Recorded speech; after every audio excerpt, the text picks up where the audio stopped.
neste momento, eu quero orar, meu Deus, por essa família, ficar honrando, meu Deus, essa igreja com a presença deles. Pai, sela essa família com o teu sangue.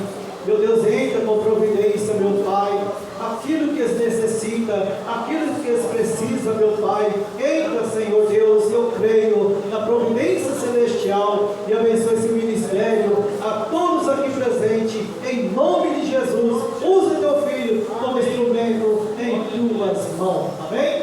Amém. Seja o Senhor, em nome de Jesus.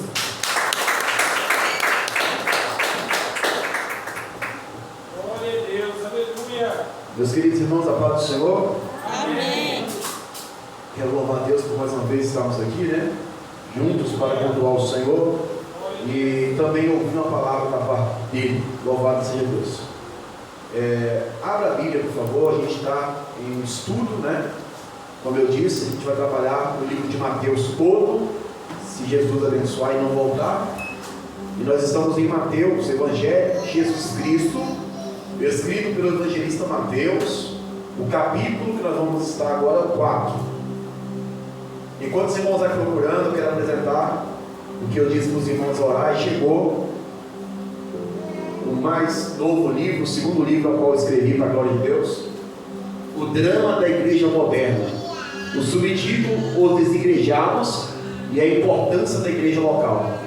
Amém? Aleluia, Jesus. Para a glória de Deus, o Senhor me deu mais essa graça, escrever mais um livro em defesa da fé. Quem quiser comprar, adquirir, ou dar para algum amigo, algum parente, eis a oportunidade. Vamos para a palavra de Deus. Glória a Deus, aleluia. Mateus capítulo 4, o versículo 1 adiante. Os que acharam, digam glória a Deus. Glória a Deus, aleluia. Vamos ler o versículo de 1 a 11, tá? E a gente vai explicar isso, porque é uma pregação expositiva, como se fosse um estudo, mas pregação. E depois a gente vai dar sequência. Vamos ler o versículo 1 adiante. Glória a Deus. Então, Jesus foi levado pelo Espírito ao deserto, para ser tentado pelo diabo. Depois de jejuar 40 dias e 40 noites, sentiu fome. O tentador chegou-se a ele e disse: se tu és o Filho de Deus, manda que essas pedras se transformem em pães. Respondeu Jesus: está escrito, não só de pão viverá o homem, mas de toda a palavra que sai da boca de Deus. Versículo 5.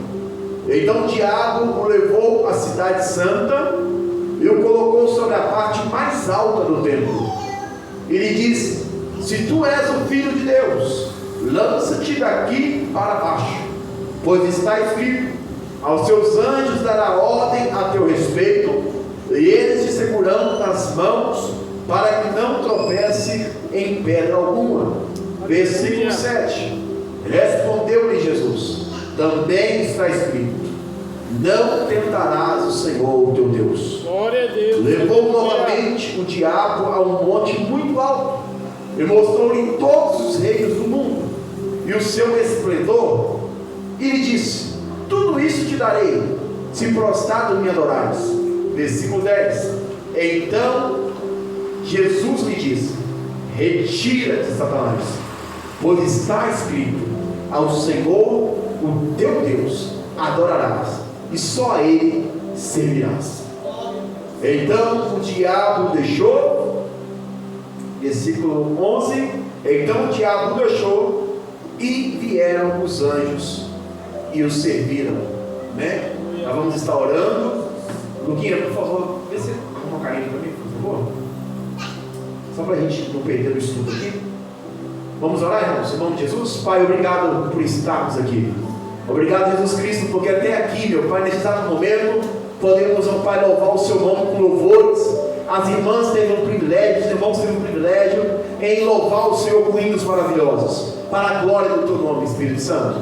Agora te pedimos também, Espírito de Deus, fala conosco por intermédio da tua santa palavra, palavra inerrante, infalível, palavra que edifica, palavra que salva, em nome de Jesus. Pai, obrigado por tudo. Fala conosco, crava em nosso coração as verdades da tua palavra, em nome de Jesus. Tira todo impedimento, tira toda frieza, tira todo coração duro, tira todo coração de pedra, em nome de Jesus. Traga no Pai êxito pelo poder do Evangelho de Cristo. Aleluia.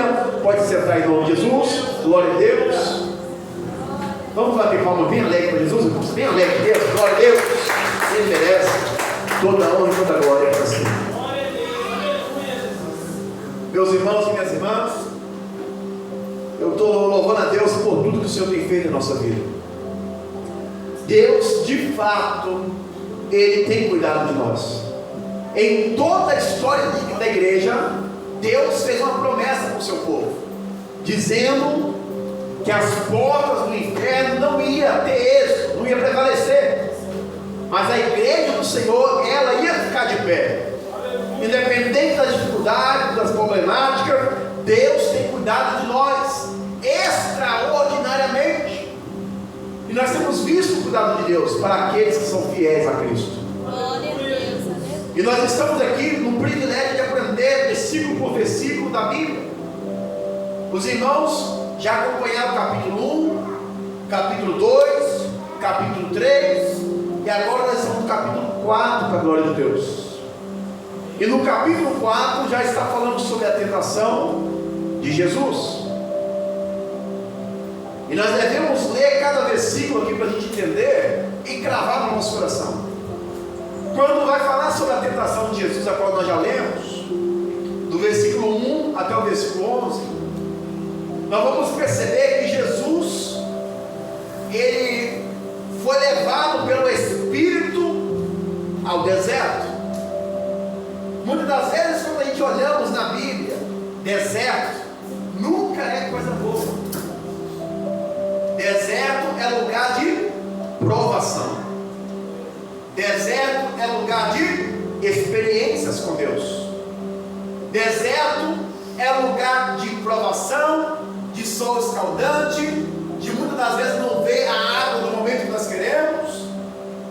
Muitas das vezes lugar de sol escaldante, de serpentes perigosas. Mas Deus mostra, desde o Antigo Testamento até no Novo Testamento, que Ele sempre está com o seu povo, mesmo no deserto, mesmo nas provações, mesmo em lugares difíceis. Deus está guiando o seu povo em todos os lugares, em todos os ambientes. Amém? E o Espírito de Deus, porque nós sabemos que existe o Pai, o Filho e o Espírito Santo.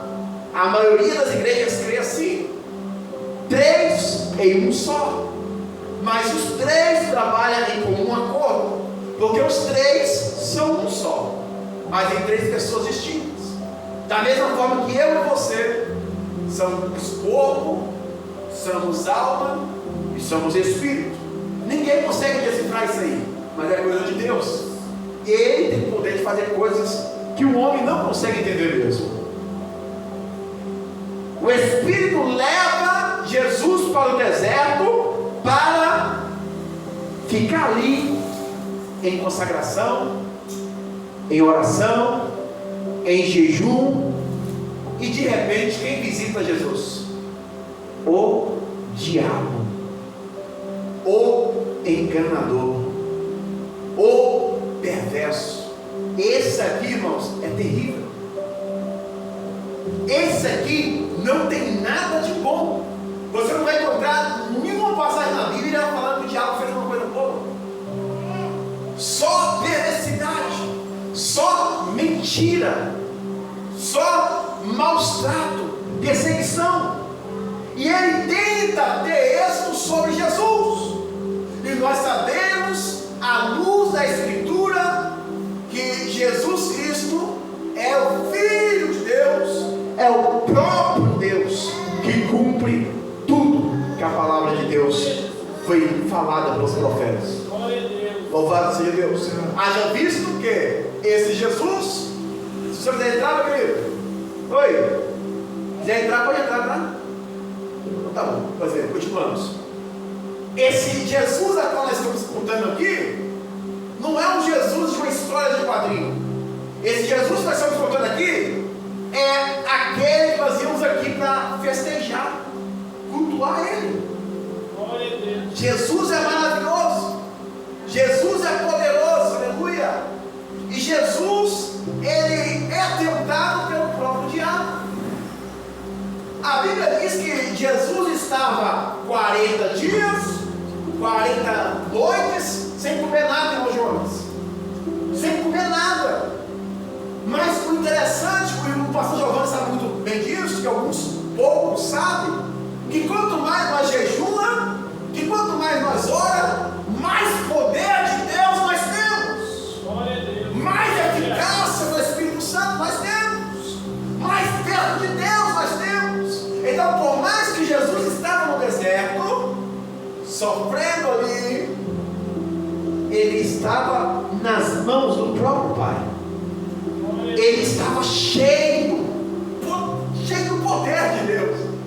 E o diabo se lascou.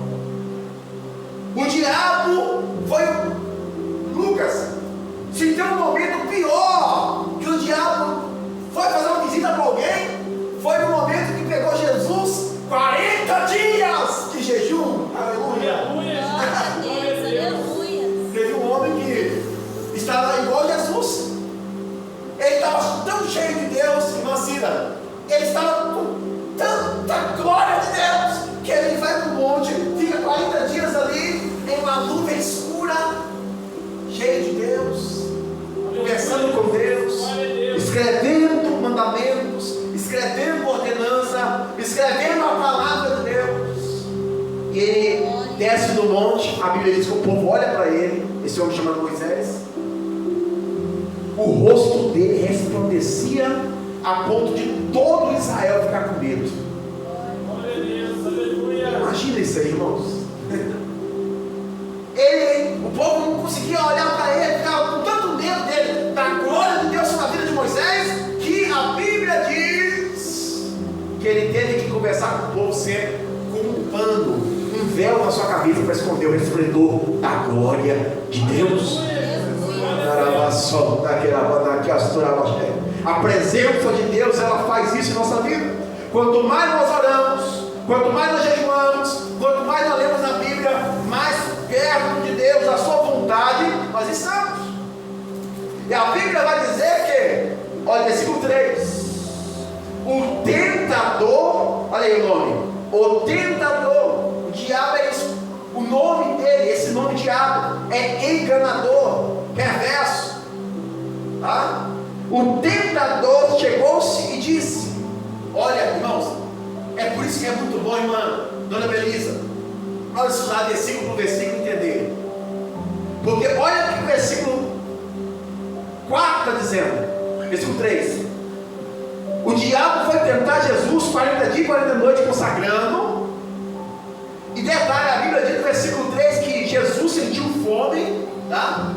Jesus não estava ali só sendo filho de Deus, sendo Deus, não. Ele estava 100% homem, 100% Deus, sentiu fome, e na hora da fome, versículo 3, em seguida, o tentador fala assim: se tu és filho de Deus, ele sabia que Deus era, que Jesus era, manda que essas pedras se transformem em pães. Por quê? Se no versículo 2 está falando que ele sentiu fome, e o diabo vem e quer fazer o quê? Mata a sua fome. Se tu és filho de Deus, mata a sua fome, transforma essa pedra. Se você é filho de Deus, você tem poder. Transforma essas pedras em pães e come. Não padeça mais. Olha a face de Jesus. Da mesma forma que o diabo usa a palavra, Jesus refuta ao tom da palavra.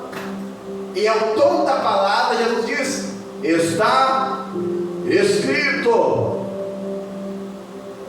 A maioria das Bíblias vai estar, tudo que Jesus fala é em vermelho.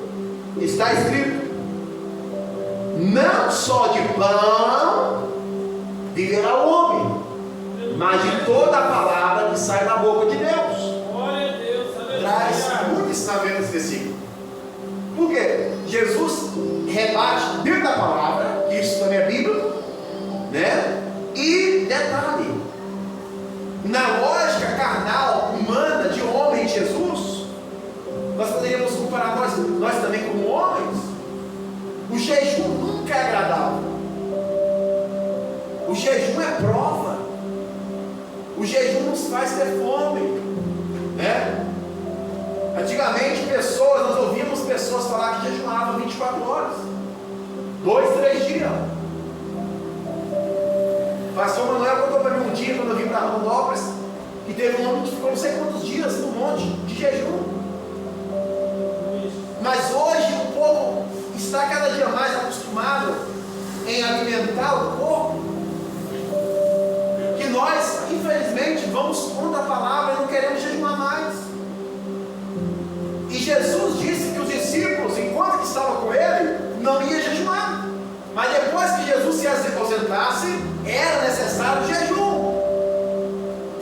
O jejum não é fácil. Da mesma forma que ficar meia hora e 1 hora de joelho também não é fácil. Mas é necessário. Detalhe, não é só porque estamos com fome que nós devemos comer.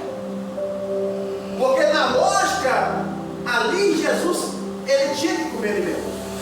Ah não, o diabo está falando a verdade, eu vou comer. Eu tenho o poder para transformar a pedra em pão, eu vou comer. Não, eu estou com fome mesmo, faz sentido.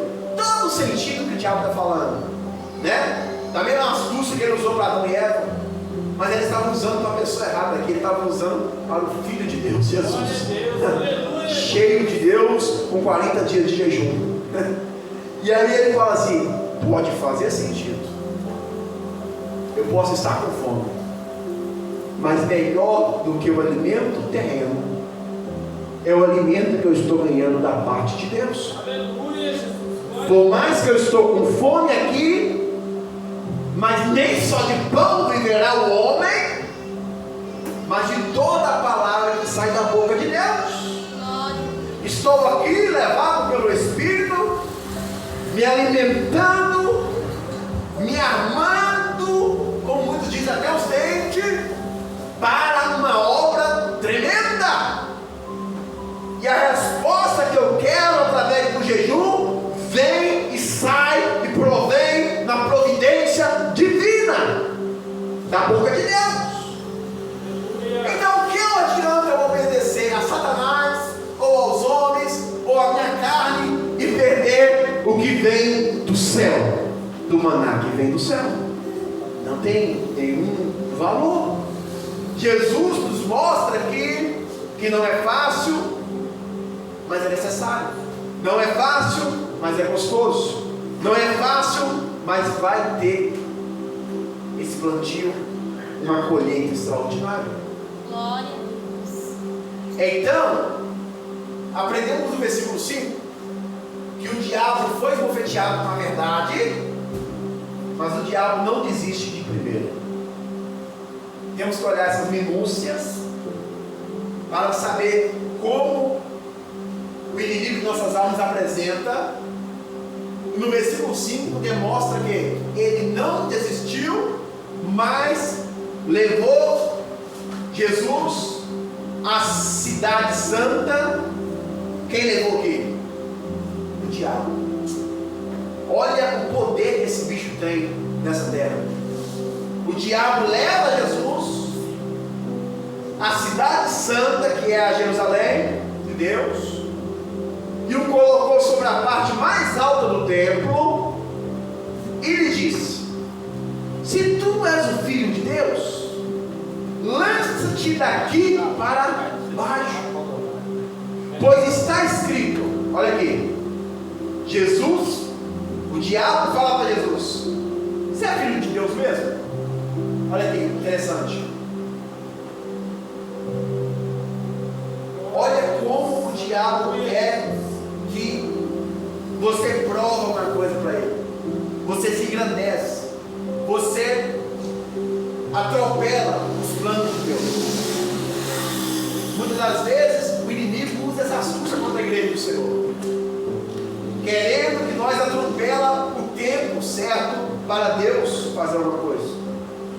E o diabo olha para Jesus e fala: se você é filho de Deus mesmo, joga-te aqui de baixo, aqui de cima, melhor dizendo. Olha aqui.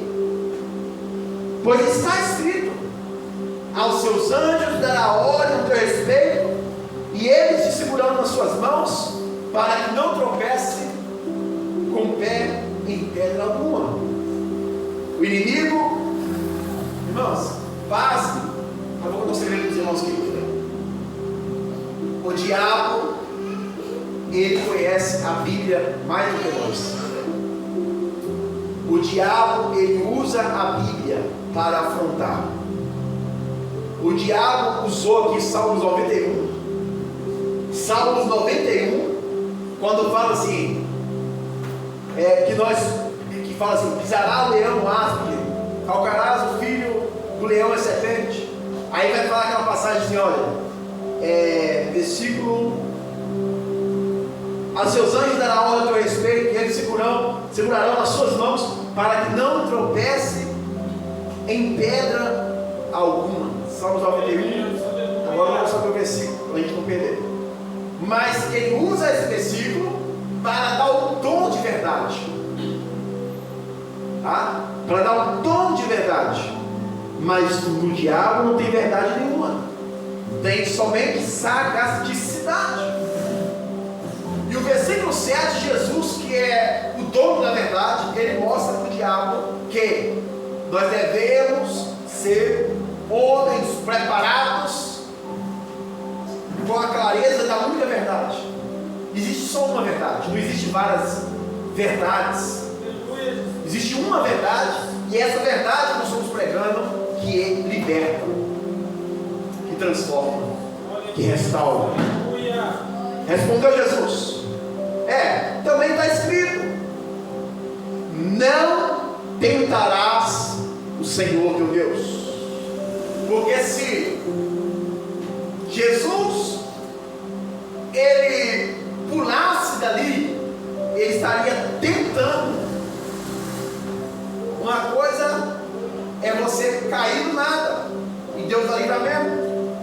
Outra coisa bem diferente é você entrar de frente numa carreta e falar assim: se eu sou filho de Deus mesmo, Deus vai me tirar daqui. Obrigando a Deus a fazer aquilo que Ele é soberano. Vai de frente à carreta para você ser atropelado. Está tentando a Deus. Já vimos vários testemunhos como esse, pessoas morreram. Porque nós não podemos pressionar a Deus por nada. Nós podemos orar a Deus, mas pressionar a Deus não. Existem muitas pessoas que fazem até campanhas pressionando a Deus e falam: pode vir porque a certeza é certa.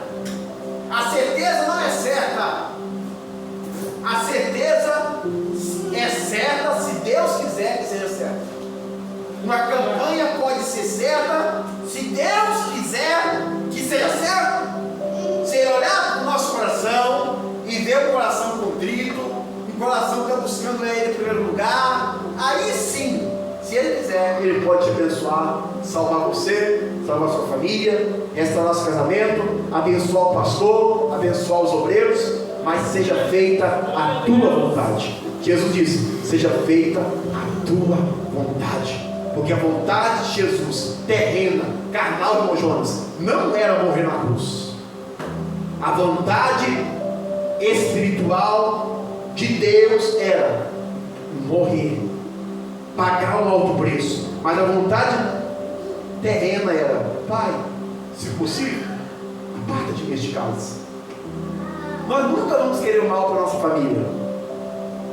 Nós nunca vamos querer o mal para ninguém. Mas a vontade de Deus era soberana, e nós não podemos questionar contra Deus. Conheci uma jovem e eu fui evangelizar ela.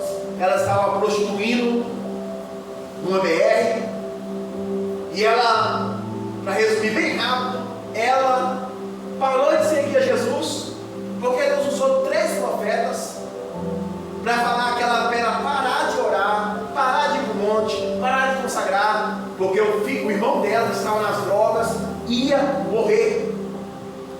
E ela falou assim: que Deus é esse de amor? Se Deus é de amor, esses são falsos profetas, e eu vou continuar ela quebrou a cadeira, as cadeiras tudo da igreja que ela estava, desviou e foi servir a magia negra. E aí, porque ela queria que a vontade dela seja maior do que a vontade de Deus, aí ela está sendo a mini-Deus, né? A semi-Deus na terra. Não, a vontade de Deus é sim ou não. Não adianta nós questionarmos. Então é interessante que ela me amaldiçoou, disse que a minha boca ia amanhecer se eu orasse por ela cheia de formiga. Eu falei, se você desacreditou no seu Deus, eu não desacredito no meu Deus. Eu vou orar por você ainda hoje. Pode falar com os seus demônios, pode falar com quem você quiser. E até hoje eu oro pela Cátia. Até hoje. Quem sabe um dia a gente vê ela pregando o Evangelho, né? Porque Deus nosso é vivo, né? Ontem tive um desprezo terrível, profundo, em ver um pastor falando que as revelações da igreja dele é maior do que a Bíblia, de falar coisas abomináveis, terríveis. Isso é terrível. E ai desse pastor, ai dessa igreja que brinca no Espírito Santo de Deus. A palavra de Deus, ela é a maior revelação. E qualquer revelação dos tempos de hoje que vai contra a palavra é mentira, é o diabo que está usando. Pois bem, continuamos. Então, irmãos, aprenda com Jesus, tá? Não tenta a Deus. Aprenda com Jesus, tá? Usa a palavra para refutar as heresias, as seitas, tá? Para refutar talvez o seu esposo, para refutar talvez. Quando você usa a palavra de Deus com sabedoria da parte de Deus, não tem do nosso adversário. A palavra de Deus, por mais que você conheça no mais simples possível, mas se você tiver comunhão com Deus, essa palavra de Deus na sua mão é como uma espada flamejante, cheia de fogo. É uma espada bem afiada, a qual nenhum homem pode afiar. Ela tem poder.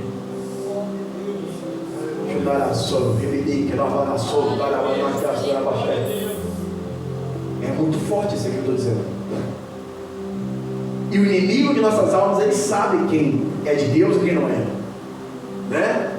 Teve um cidadão da Bíblia que tentou expulsar Jesus, os demônios do nome de Jesus, no nome do apóstolo Paulo, no nome de Apolo. Os demônios saiu e bateu nesse homem, nesses dois homens, deixaram eles nu, apanharam para condenar. Porque os demônios falaram assim: ó, Paulo eu conheço, Apolo eu conheço, Jesus eu conheço, mas quem é vocês?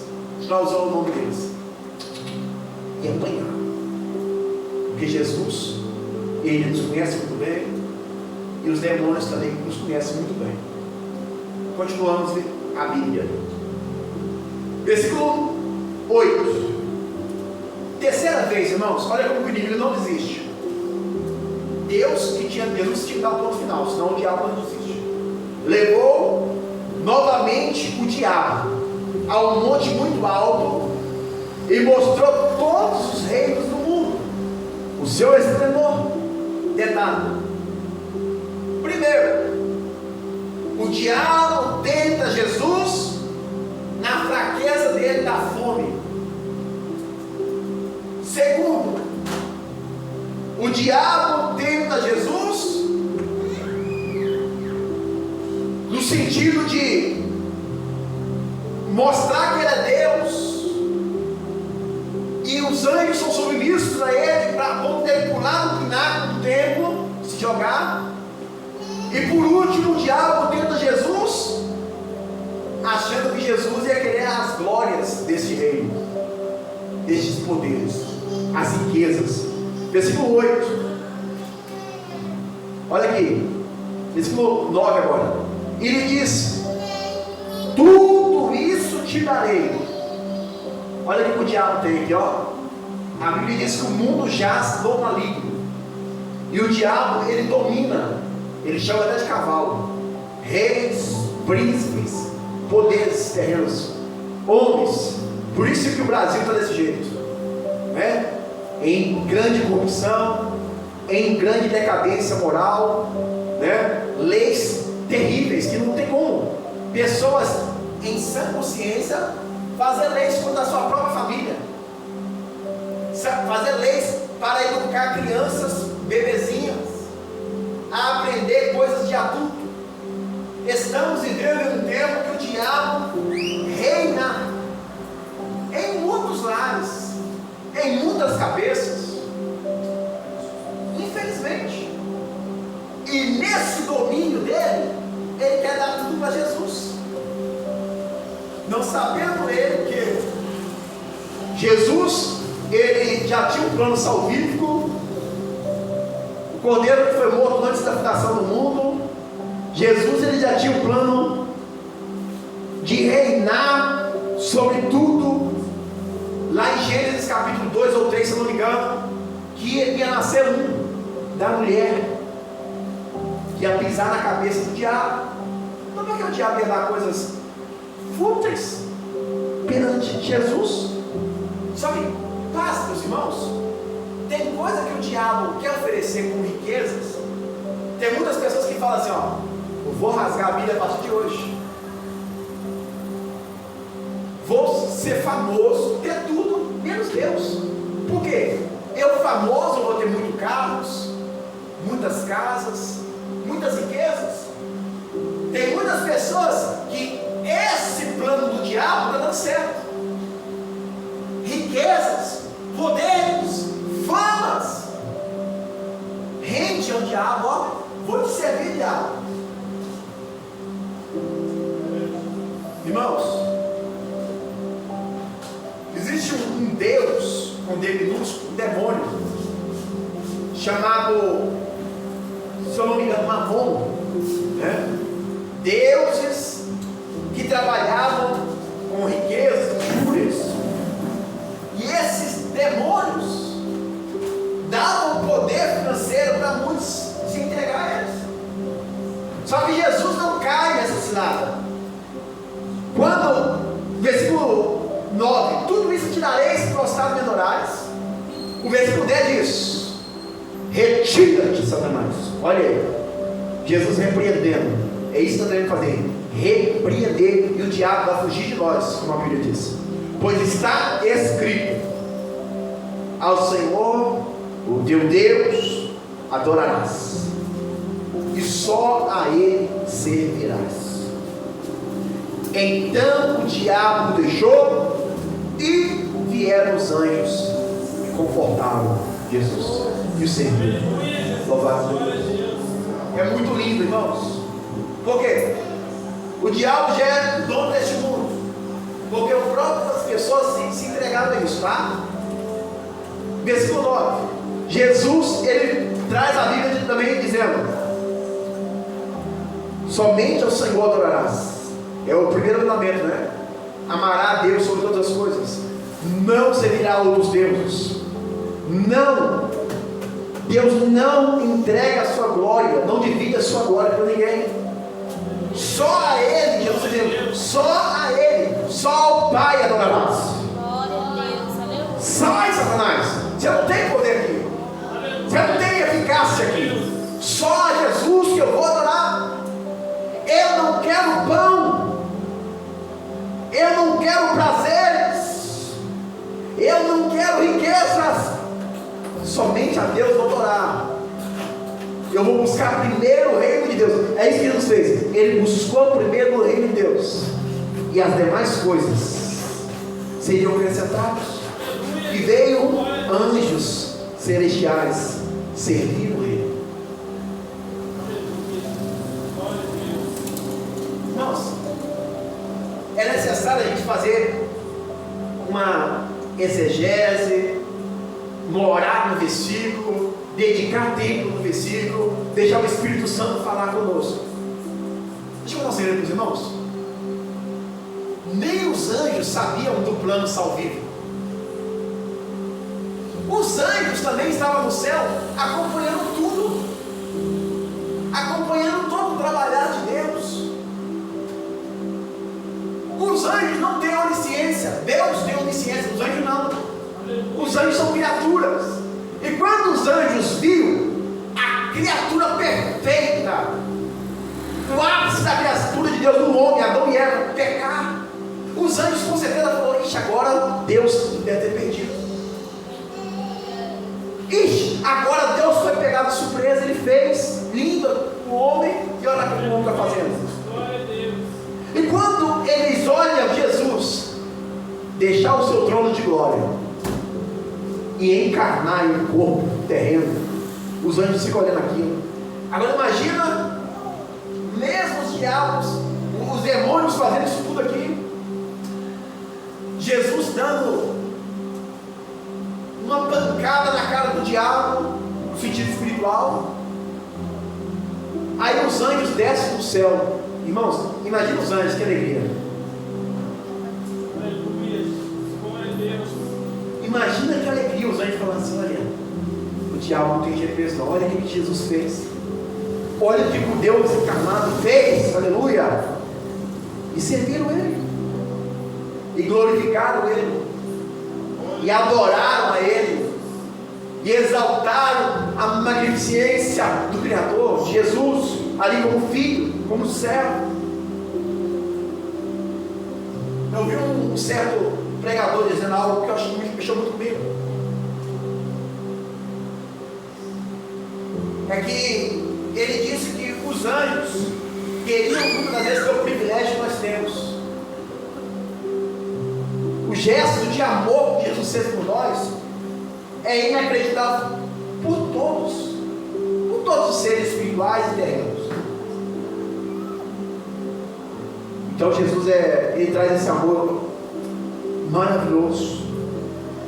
E no versículo 12 ele vai falar assim: olha, quando Jesus soube, aí já é outro contexto, que João estava preso, João Batista, voltou para a Galileia, deixando Nazaré, foi morar em uma cidade chamada Cafarnaum, cidade que ficava à beira do mar, na região do Zebulon e Naftali, para que se cumprisse, quando nós lemos o capítulo 1, 2, 3, sempre é para cumprir o que o profeta de Deus falou, aqui no caso o profeta Isaías.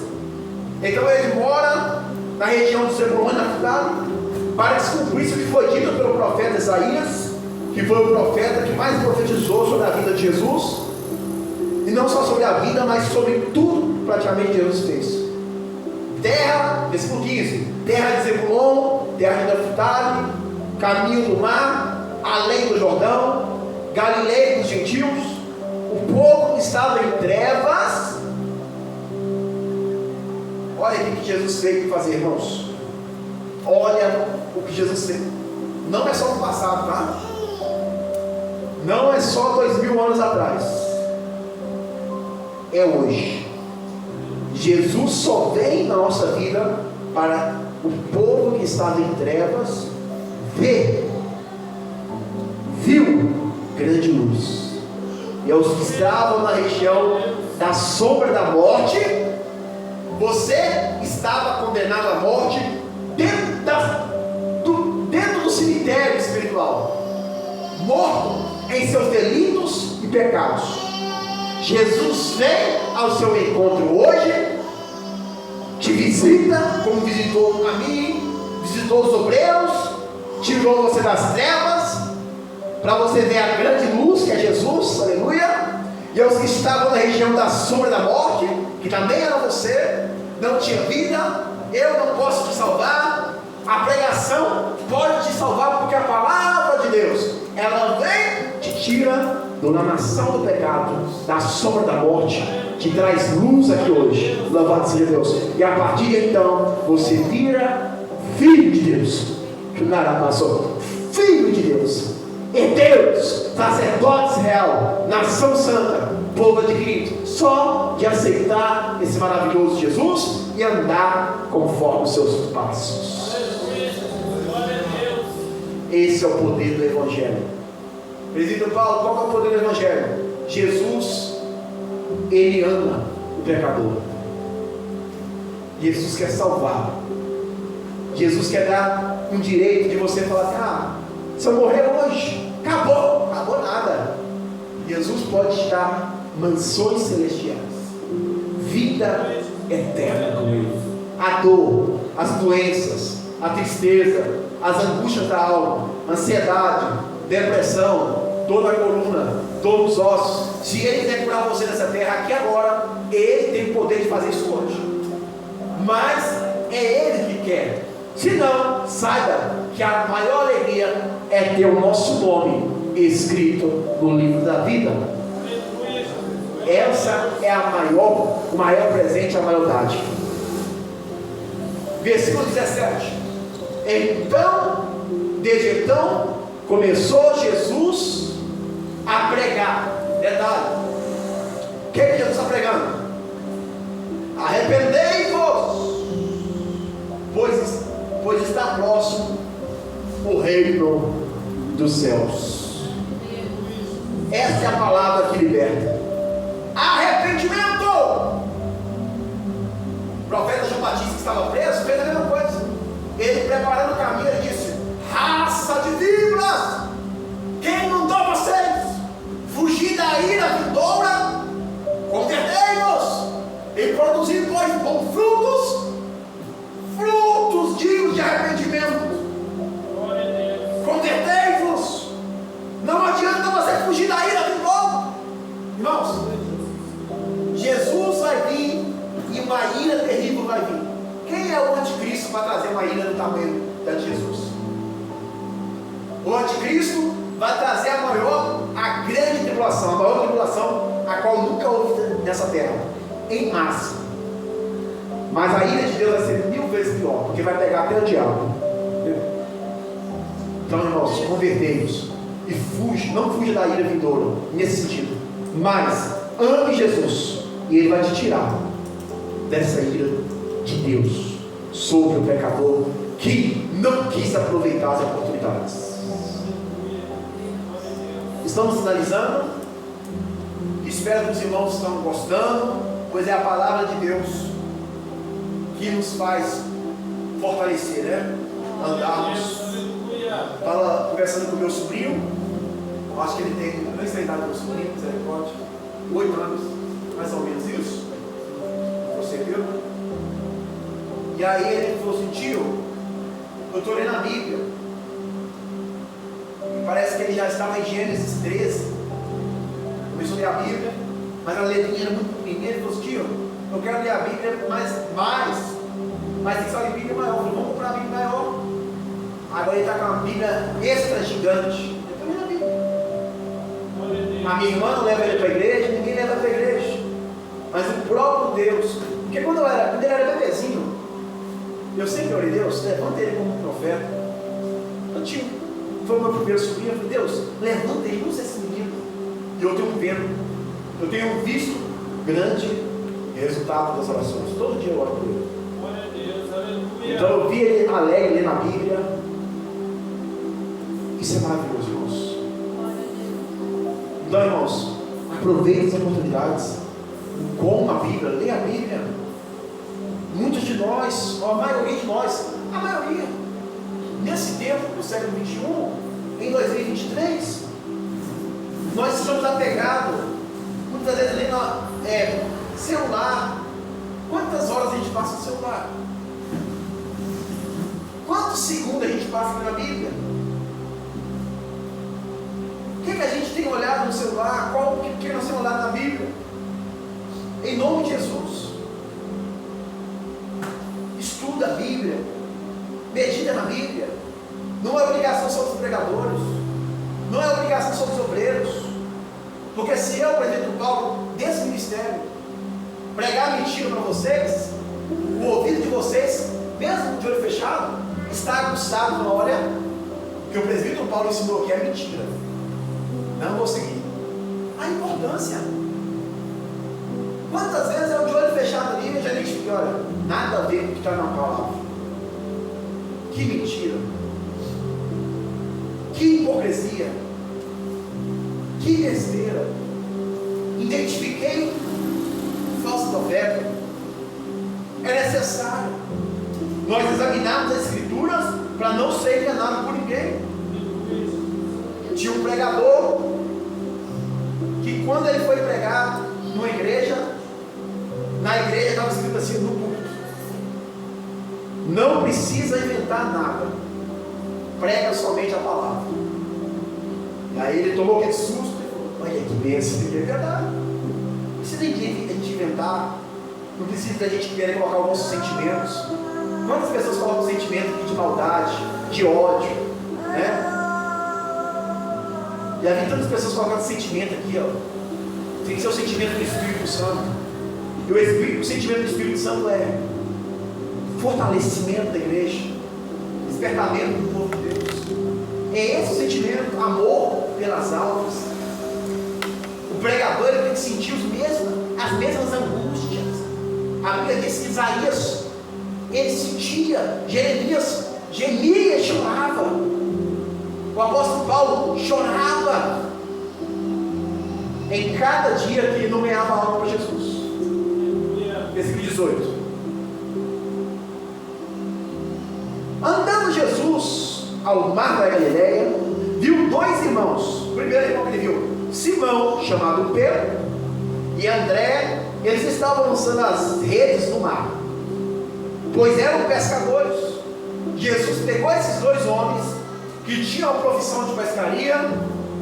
Disse Jesus: vinde após mim, chama eles, e eu vos farei pescadores de homem. Então Jesus começa a missão logo depois do batismo e logo depois da tentação, que Jesus foi aprovado. Ele começa a chamar os seus discípulos, e os primeiros discípulos foram Pedro, chamado Simão, André, que estavam pescando, e ele dá uma ordem, dizendo: vinde após mim, e vocês a partir de então não vai ser só mais pescadores, não vai ter só profissão humana, mas vai ter, a partir de então, eu levanto uma profissão para ser trabalhadores, ceifeiros do reino de Deus. Não vai ser mais pescador de peixe, mas vai ser pescadores de almas. Aleluia, aleluia. É isso que Deus quer de nós. Eu sei que você precisa do alimento, eu sei que você é um pescador, eu sei que você é um pedreiro, um vigilante, um padeiro, um eletricista. Mas a partir de então, quando você conhece o Evangelho de Cristo, a preocupação maior tem que ser com almas. Imediatamente eles deixaram assim. Olha aqui, existem pessoas que endurecem o coração, não existe? Aqui foi o contrário. Imediatamente o homem cheio de Deus, o próprio Deus, pisa na terra, fala para eles: vem, e eles deixaram as redes e seguiram. Amém? Está disposto a fazer isso hoje?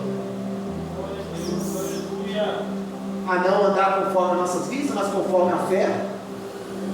Sai do comodismo, sai somente da visão terrena e vem e segue.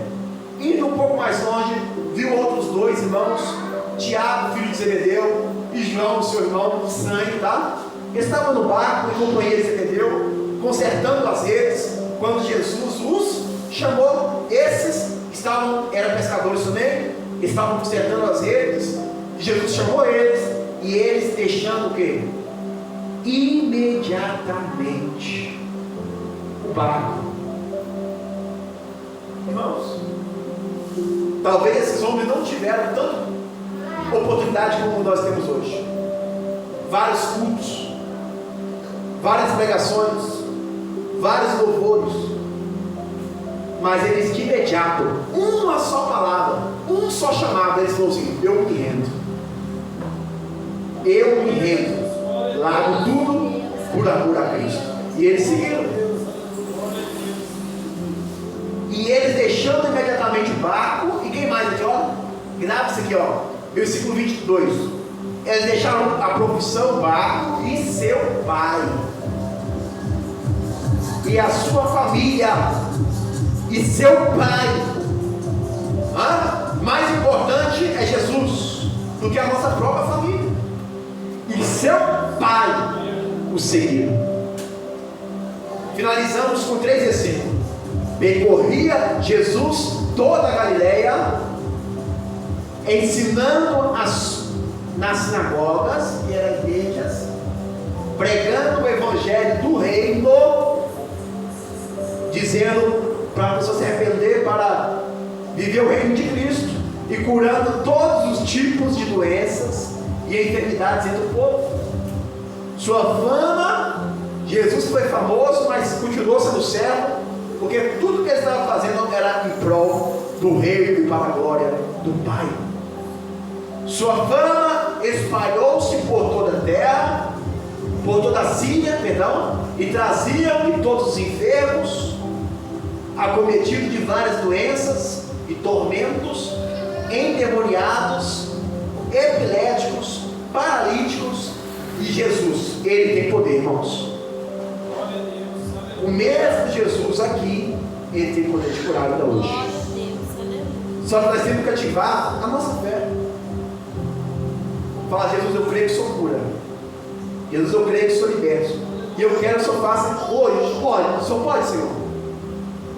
Tira aquele servo de embora. Jesus, filho de Davi, tem misericórdia de mim. Jesus, filho de Davi, Davi, tem misericórdia de mim. Jesus, filho de Davi, tem misericórdia de mim. Jesus, se tu podes, me limpa. Se tu querer, me limpa. E Jesus fala: eu quero. Seja limpo, seja curado. Toma tua cama e anda. Enxerga de imediato. Endireita. Jesus tem poder. Creia, irmãos. Finalizando o último versículo. Seguiram-no grandes multidões da Galileia, de Decápolis, de Jerusalém, da Judéia e do outro lado do Jordão. Multidão incomparável seguiu a Jesus, pois Jesus tem ainda palavra de vida eterna. É pelo poder dessa palavra que a igreja chegou até aqui hoje. Amém? Fique de pé, por favor, quem puder. Fizemos um estudo em oração sincera, para que essa palavra fique gravada no seu coração. Mas a palavra pode falar para mim, por favor? Glória a Deus, aleluia. E a oração sincera é que fique gravada essa mensagem no nosso coração. Tá bom?